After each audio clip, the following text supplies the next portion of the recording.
Hey guys, Mike here. So a little red in the market today, got a little bit of a pullback. We'll go into plenty of charts, and today, the ones I'll show you is all about the 50 moving average. That is coming into play for a lot of different stocks. So we're going to go into Tesla, and exactly what we talked about last night happened on multiple fronts. We'll go into some high beta stuff because the 50 moving average is coming into play on that, especially some rounding bottoms, and then get into a few more to watch out for, like Netflix and some others. I will say that I appreciate all your feedback on Saturday's video. Got a lot of feedback, especially on the data center part and everything. And I'm going back and forth in the comments still with some people who happen to be engineers or worked in data centers and all kinds of stuff. So again, I'm trying to learn this stuff as we go because I think it's important to know it. Understand on this channel, if you're new or you've been with me, you know this, is one, I believe in creating conversation. Two, I love to learn. I think everybody should learn is the whole point in this channel in the first place. And everything I may come up with, I try to research it the best I can, fact check it the best I can. And again, it may be, because right now I'm kind of parsing this out, trying to figure this out. So, I will say for a fact, by the way, if the research offends you or my presentation offends you, please, dear Lord, do not waste your time writing a paragraph in the comments about how you can't watch the channel anymore and all this other stuff. Look, I've said it for 5 years. Say la vie, my friend. You will be missed. But don't waste my time or your time writing that stuff in the comments. Just unsubscribe and you move on. There's no hard feelings. I wish you the best in life, okay? I just want to put that out there real quick. Somebody did that. I think 2 people did that. So I'm good to go on that, okay? I believe in facts, not alternative facts on this one. So, and if I get something wrong, I'll go back, try to research, come out with something else. And I've learned a whole lot, like going back and forth with people in the comments, talking. Then that turns me on to more researchers I've been doing, and it's absolutely staggering and amazing. Again, I've always said it for 5 years. I'm a tech dummy. It's always fun talking to tech nerds. That's a compliment, by the way, being a tech nerd. I would much rather be a tech nerd than a tech dummy, okay? And so it takes me a long time to research this stuff up to try to really understand it. And again, am I going to say and tell you I understand AI? Come on. I mean, seriously, and all its ramifications and everything else. But I'm really starting to see a much broader picture of what's happening. And I was talking to my neighbor about it. He's a tech nerd and he's good at it. And we were talking, and it's so funny. Like, we're talking, and then here comes this freaking tweet from the president. And it was actually dealing with what we were talking about, or what I was trying to talk about. And here it is right here. And so the president says, there must be only one rule book if we are going to continue to lead in AI. We are beating all countries at this point in the race, but that won't last long if we are going to have 50 states, many of them bad actors involved in rules and the approval process. There can be no doubt about this. AI will be destroyed in its infancy. I will be doing a one rule executive order this week. You can't expect a company to get 50 approvals every time they want to do something. That will never work. So remember, they tried this in the Big Beautiful Bill, which some people will tell you not true, which is a total lie. That's what they tried to make sure states could not try to regulate this stuff. It was right there. And so, that doesn't work. Now, if those wondering, an executive order does not overrule states' rights, states and laws, excuse me. This does not happen. So for any state that sues, most likely they'll win in court, okay? But again, I was just talking to my friend about this. So I'm going to go probably make like a weekly thing in the Saturday video, right off the bat, to discuss what I found out, what I've learned, and all that fun stuff, so we can learn together and everything. And again, like I said, in that video, if you watch to the very end, there was a question from one of our audience members here. And is AI a good thing? Absolutely, AI can be a great thing. But when you're in a country like the U.S., where everything's for profit, and 90% of the infrastructure is going to be controlled by like 10 to 15 companies that are for-profit companies, remember, you're talking about, and I think we all agree, the AI race with China is about national defense for me, okay? And I got to start digging into more in that as well, how much the government's putting into this. But again, what's Meta got to do with that? Come on, seriously? Google, Amazon, come on now. Remember, they have to make products that are going to sell to us, to clients, to make money and drive their share price up. It ain't about what's best for America. That makes literally no sense. None. You've seen, come on. Don't make me have to make a whole list of things that have happened over the years for this stuff, okay? And remember, what's China doing? Their government controls everything. So they will control what happens with AI. And I'm going to go into, a lot of this in Saturday's video, what I found out, us versus China, and this whole thing about us beating the other countries. What other countries are we talking about? And let's be real. What other country besides China and the United States is even in the race? How often do you hear, Australia's right up there, man. They're number 3. Come on. That's just not even the case. They don't have the resources. or anything to try to battle either country, okay?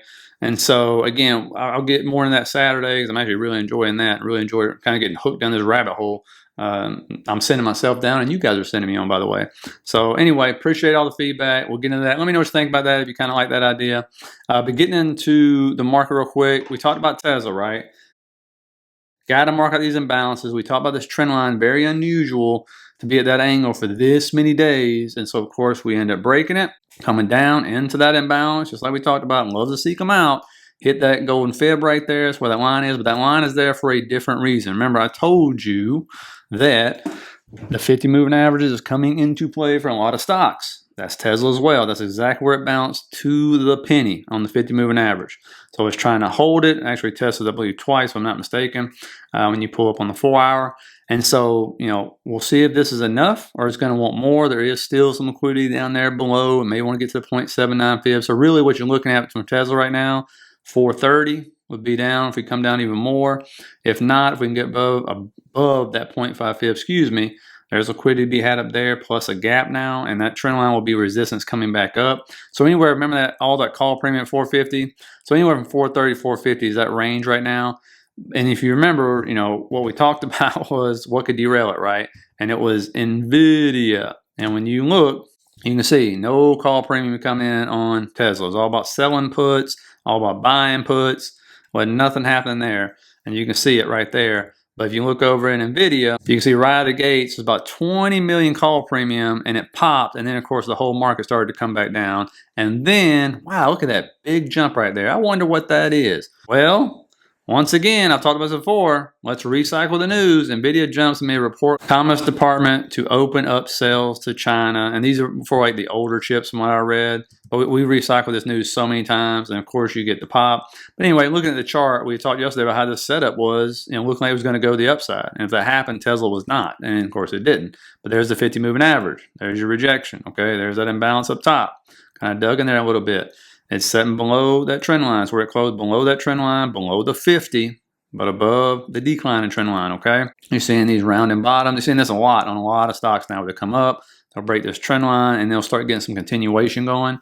And so if it gets continuation, gets above the 50, it's going to go to 195.49 probably pretty quickly. Again, we got Fed, meeting on Wednesday, so the market could just sit here and kind of just waver back and forth until we get there. That's what we'll have to find out. And then we'll see. I think everybody's wondering, is it a sell the news event? But you can also see a trend line, right? It's forming these higher lows as we go up, okay, into the 50. So, it looks like it's short-term bullish right now, moving up here. So I'll definitely watch that. And if it starts to go, obviously that could hurt Tesla because they usually just don't move together like that in a big way. So watch out for that one. If we break the trend line, then you're probably going to be looking at somewhere between 172, 175, right in that area. So just pay close attention to that one. Another stock we always want to update here. I told you when this thing hits the 0.5 fib, that's ASTS, it's going to get rejection. What happened? Came up. Again, when you have a fib, especially where it's coming up to a moving average, where it's coming to an imbalance, all that fun stuff, that's when you usually get the rejections. 0.5 fib, golden pocket, 0.79, immediate rejection, right? I mean, we cut right over it, mitigated that fair value gap, and then came down. You can see it right there, the pop up, and then there it is right there, and we end up coming down right around $6 a share or 7%, and then it tried to hold up. So we'll see if this can hold. And what you're looking at, if it does come down, I mean, there's your 50. You can see where the 50 was support right there, many times resistance. So if it comes back down, there's your 0.382 fib at 69.57 with an imbalance, with that moving average right there. So if we do, see if that holds or starts to dig in the imbalance a little bit more.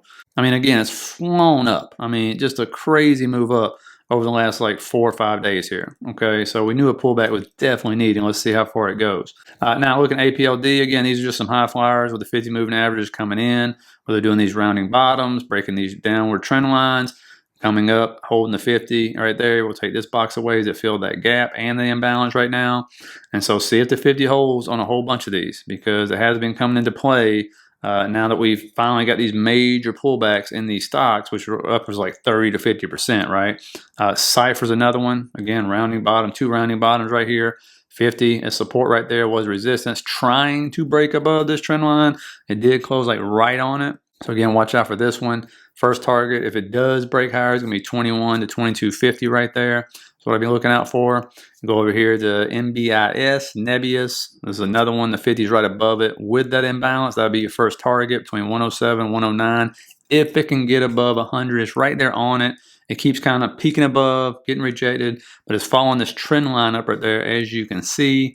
And so, we'll see if this is going to continue. Again, it has respected its 50. So once they get these big sell downs, start bringing up these bigger moving averages versus the 9 and 21 and see what you get. But that's what you're looking for on that one. Again, we take away the 200. You can see what I'm talking about with the 50 right there, a little bit better. It's flattened out. It hadn't turned down yet.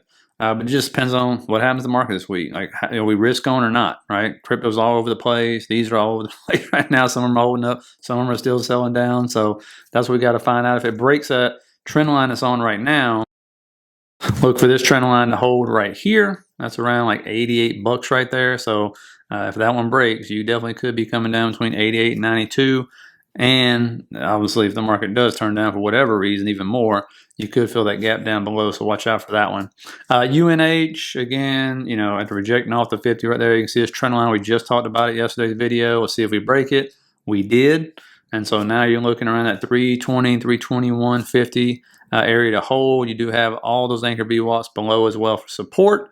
But we really look at this and kind of pull out. I mean, you can see that to the left up there, which we're going to mark it out, that is a high. That is a low right here. This is a lower high. This is a lower low. And that right there is a lower high. Maybe about only $1, $2, but it's still a lower high, okay? And so you got to see what's going to happen here. Is that going to turn back up and finally get a higher low and then start to march up and try to get past this 50 or not? And again, a lot of resistance above, okay? That's just the way it is. So a lot of resistance above. And right now, just kind of holding between that 304, 340 area right now is where it seems to be ranging since basically the beginning of November. So let's see what happens to this one. Netflix, a lot of people DCAing into this one right here. Some news come out today we'll talk about in just a second. But, when you look at it, we'll pull the moving averages up. You can see you got your death cross right there. This happened a couple of days ago. And so it's never a bullish thing. You saw the immediate pop. You see that a lot. But, a death cross is never like a great thing, especially when you're already into a downtrend right here. And so, where's the next area at? Between 91, 92.50 is your 0.79 fib for a bounce. If it's going to get it, golden pocket's right above between 100 and 102 right there. If we do break that, don't count out 82 to 85, right, which has been a nice bounce point. A lot of this has to do with the news that came out today about, they try to buy, Warner Brothers, if I'm not mistaken. Paramount comes out with a hostile bid, which is more than theirs. And so, the president said he's going to get involved now, and he's very good friends with the Paramount's owners and everything. So, but then again, he's complimenting the Netflix CEO because he was in his office last week, but they're worried about, the market share is going to be huge for Netflix. And so we're going to have to see how it goes, see how the market reacts. The market's already reacting to this huge, bid they put in. Will it be happy if it gets taken away from them or not? That's what we got to find out with this one. And so just keep that in mind for Netflix when you're DCAing. Dollar General, we had talked about finally getting this pullback after trading like a tech stock over the last few days. I'm looking to see a great area be right there between the 115, 118 area, because turning that resistance back into support, and that line goes pretty far back, okay, quite a few years. So if that were the case, that will be good. We just got to see if they're going to continue to rotate. That's about 5 years back. Rotate into, the Walmarts, the Dollar Generals, these kind of things. Okay, I told you a lot of retailers are doing pretty good. Could come down and close that gap as well. So, just kind of keep that in mind right there. So we'll see if we can get the pullback on that one. Watch out for Avgo. For I don't know why the last 10 years, this week we're in right now is the most bullish week. Average is about 9% over this week. You can see it's a pretty good one there. Obviously, right out of the gates, boom, new all-time high. Couldn't hold it, but it's a new all-time high this morning. This has been a great performer, by the way. And when you see this one, just the levels 417, 424, if it does want to move up and have another great week, you can do that. Again, seasonality wise is why I'm bringing this to you. If it comes back down, see if you can hold 385, 395, somewhere in that area. Maybe fill that gap, wants to retreat back down. But again, that's only a 5% move up those levels, which would put it with the day's move right around that 8% average it does have. Keep that in mind. Earnings, again, we're digging into the bottom gutter right now.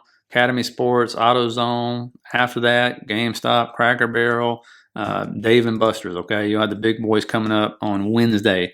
Data, we're supposed to get data. We'll see it says tentative for ADP, weekend employment change. I like to see it. JOLTS job openings, 10-year bond auction. And keep in mind, as I was discussing with somebody today, look at the 10-year, guys. It continues to go up. Remember, these Fed rate cuts, that is the savings rate. Okay, I'm sure you got to be getting emails and letters in the mail that your savings rates are going down. But as I said, watch for the bond market to revolt, because they're like, hey, the difference between what we did in 2020 and now is our debt is way higher than it was. And so they're like, I'm not buying your bonds unless I'm getting this rate right here, right? And so you continue to see it go up. When it goes up, TLT goes down. That's what you're seeing. We've covered this in many videos. And so we got to watch. When they do that Fed rate cut, and then for the next preceding couple of days, just watch the 10-year. Don't worry about the Fed funds rate. Watch the 10-year, okay? Especially for people who are trying to get into these real estate stocks that do lending and things like that. I was discussing that with somebody today. That's what's affecting it.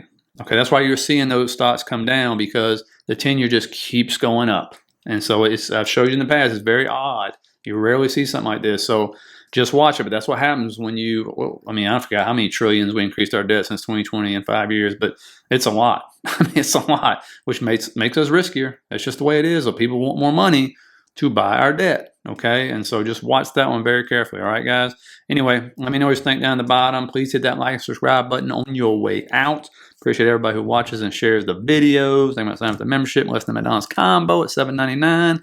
That is everything you get with it, or you can pay for the whole year. It's pretty cheap, and I keep it that way for a reason. Just hit the first link in the bottom of the description, and I'll see you guys tomorrow for another fun one.